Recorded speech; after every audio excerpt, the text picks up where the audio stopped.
Alabama. Today I'm sitting with Miss Mrs.Brinkley. She's a first grade teacher at Maryville Elementary School in the Mobile County Public School System. How you doing today, Miss Brinkley? I'm doing good.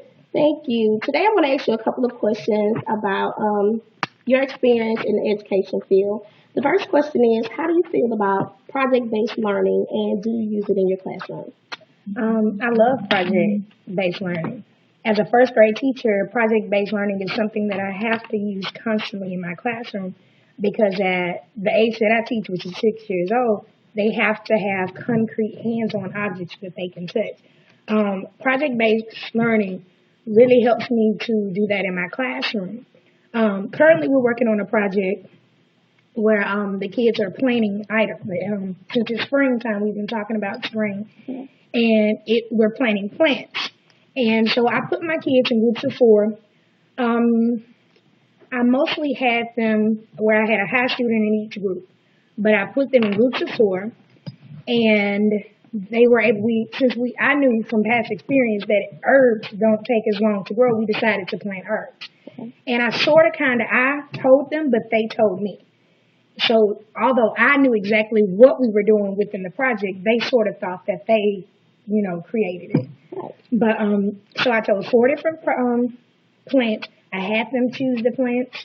I had them pick from those four plants, and that's how they put themselves into groups based on, they like this one better, whether they like this one. And within each group, I made sure that, like I said, I had a high one in each group. And it worked itself out pretty good. So they have these four plant herbs. They planted them. We talked about the roots, the soil, everything that goes along with plants. They really enjoyed it. We talked about how we plant a garden, and they talked about everything that goes into making a garden. Some of them told me that they had never seen a garden before, so of course we had to pull that up, and we talked about a garden. And so after we planted the plants, we did all that part. Then we did the research part, and that's the part within my classroom. I have about 5 computers and my smartboard. So we didn't have to go to the computer lab to finish our assignment. We actually did it in the classroom. So I had 3 groups doing whatever their assignment or their center was for the day. And that one group, which was 4 students, we went to the smartboard and we researched that actual project. And because I had a high student in there, and when I say high, 6-year-olds can use the computer very well. So I have a 6-year-old, and he sat there, and we went to Google, and his particular plant might have been a cilantro. So they typed in cilantro. I had them make me 4 facts about each one, and they did that. And Google came up quick, and they were able to find 4 main things about it. And so I did that with each group, and it was very successful. We did a little hall display. The kids loved it. Now they're just recording in their journal what their plan is doing, what their plan is doing. And so far, the cilantro has not grown.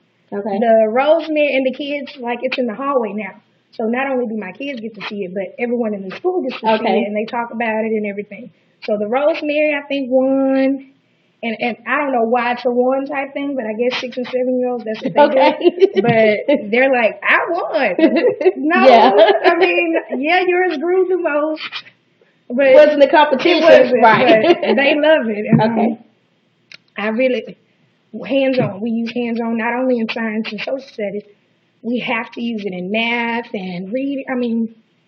Project-based learning is just. I love it. You love it. So as far as the smart board, do you always use your smart board in every activity? Pretty much every activity. My kids, I know we're living with my own child. He wakes up talking about his tablet. He wakes up, you have kids. They need their electrical devices.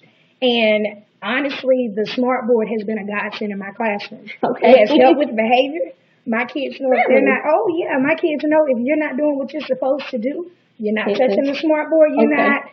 And even if it is just the same thing that we would normally do on pencil and paper, the fact that they're actually getting to go up and touch the screen, that's exciting. That's exciting. So they love it. It works. And I teach at an inner city school where behavior has typically been a problem, but my kids, They're bad when they leave the classroom, but when they're in the classroom, they're good. Okay. Miss Brinkley doesn't play. Okay, Miss Brinkley, as far as the education field, do you have any advice that you can give to future educators like myself? Don't be discouraged. Okay. I've been teaching for 10 years. I've had good years. I've had bad years. I've had years where I'm just like, I'm not doing this anymore. Honestly, every day is a struggle, but I wouldn't trade it. Okay. I love what I do. I don't know what to say. My kids, they can be trying, but I love what I do. And my parents, sometimes, the parents that I teach, because I teach in the inner city school, I sometimes struggle with parents. Okay. So do you try to keep an open relationship with your parents? Like, how do you integrate them with the activities that you're doing with their students on a day-to-day basis? Well, I talk with parents at least weekly. Okay. Especially behavior problem students. Okay. The parents and teacher, we have to work together.